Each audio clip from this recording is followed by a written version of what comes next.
The app is something that we have developed in partnership with Ontario.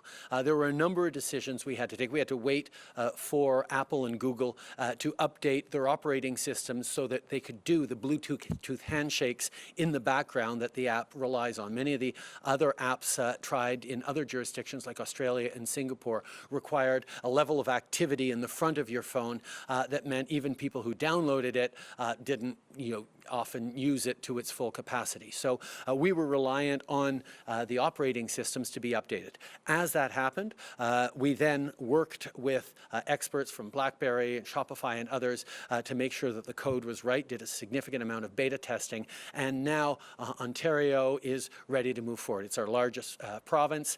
They have done extraordinary work in creating those links with their public health system.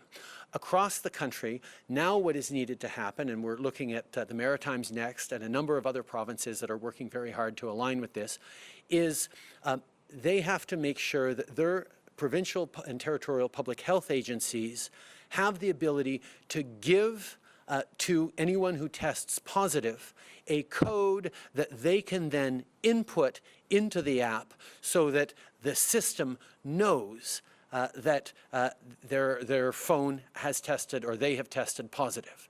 Again, this is a situation where I would want to know, people will want to know if someone who they came in contact with over the past few days suddenly tested positive. They don't need to know who, and there's no privacy information shared in this. But you will know if someone you were in proximity with over the past 2 weeks has suddenly tested positive for COVID, you'll get a notification that says you should now call your local public health agency and ask for guidance on the next steps.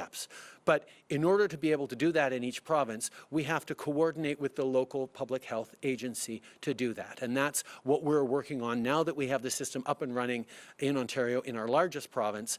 It will hopefully be up and running for local public health agencies right across the country in the coming weeks.